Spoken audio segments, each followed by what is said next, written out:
My name's Peter Robinson. I'm a director of AECOM.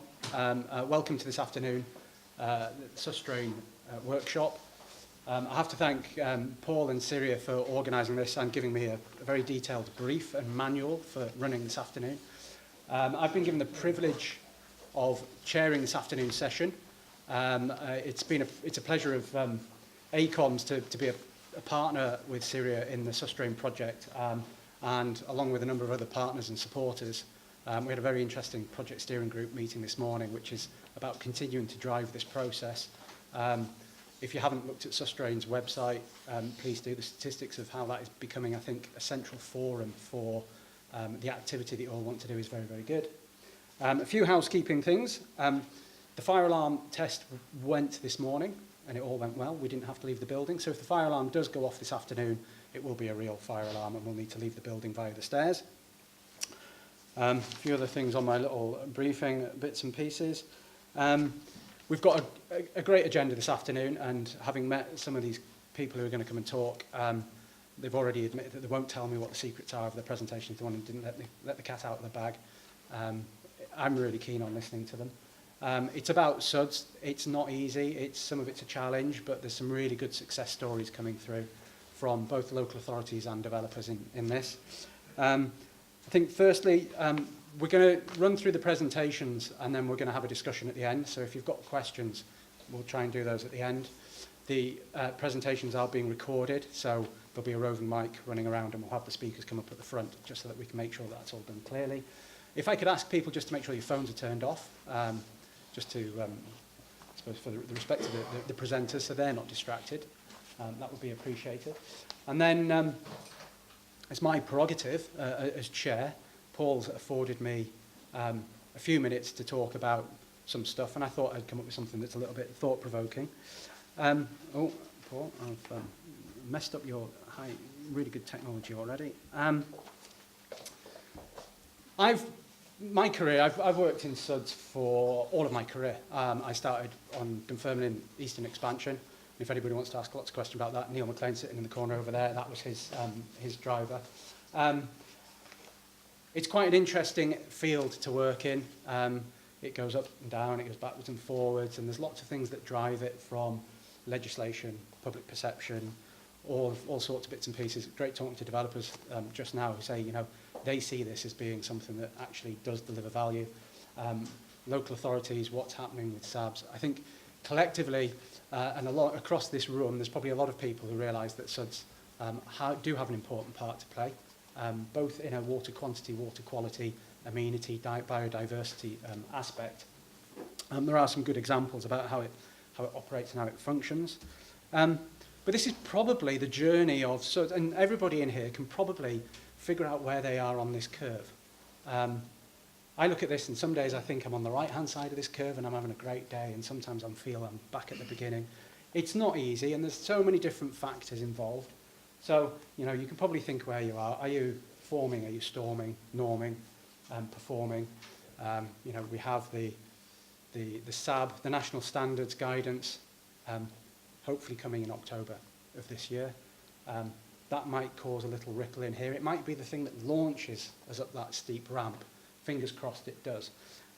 My perspective is predominantly focused in Scotland, so I thought to help give you some things to think about, things that have happened that have allowed us to, let's say, move up the curve and slide back down, and move up and slide down and move around. The SuDS manual obviously has been a great piece of literature. It was obviously preceded by a number of other Syria documents associated with SuDS, of which those ones, even though people think they are no longer the ones to refer to, still have a lot of very valid information in it.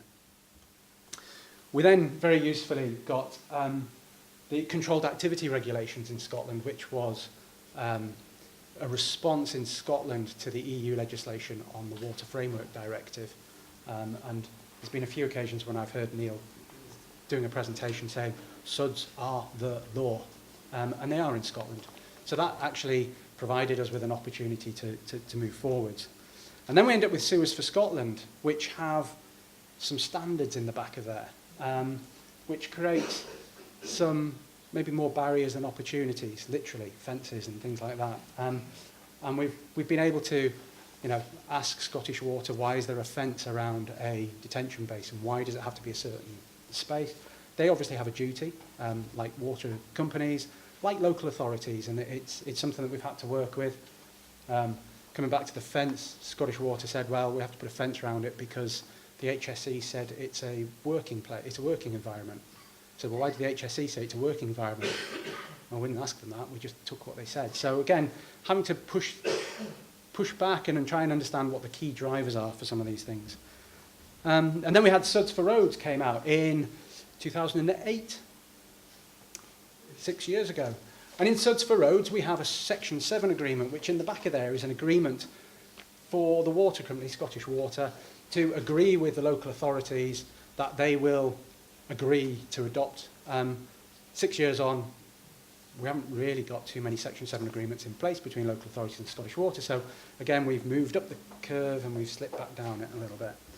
And then we have a whole load of other guidance and bits and pieces, and same for everybody. Everybody will have these. So from health documents, very valid in the SuDS world, to designing streets, to planning policies, to green corridors, to all of those other bits and pieces, which need to form part of our consideration within SuDS. Scotland's a lot of opportunity. We have a little bit more green space than London. I quite like flying backwards and forwards and seeing the mix. Tend to fly over the top and see a lot of cloud. Decks on the right there. I remember working on that as a roundabout with a basin in the middle of it. Brilliant, great use of space. Permeable paving, swales, tend to be, maybe not quite right. There's a big shift in Scotland. We have hydronation as a concept. I'm not originally from Scotland, but we may be independent come the end of the year. I don't know. We'll see. There's a lot of effort going into moving. There's some great examples. The Metropolitan Glasgow Strategic Drainage Partnership as a group, where there's a lot of partnership working on, is a good organisation setting an example of how organisations can collaborate and achieve things that are a little bit different. You'll see some examples of that this summer in the Commonwealth Games that are going to be in Glasgow. So there's some really good urban design and spatial planning exercises that have been done. And then just to finish, before I hand over to Barry, who's going to talk about something a little bit more local, and I've got to blame my colleague, Tony Barrett, for this. He set my mind thinking, and this is my analogy of what SuDS are. SuDS can be quite bold, quite architectural, quite stunning in terms of design. They can be maybe a little bit more agricultural, a little bit more functional, a little bit more raggedy. If we get it right and we break them up, they can operate a bit more like a flock. Rather than just being one bold statement, we can have lots of little statements around developments.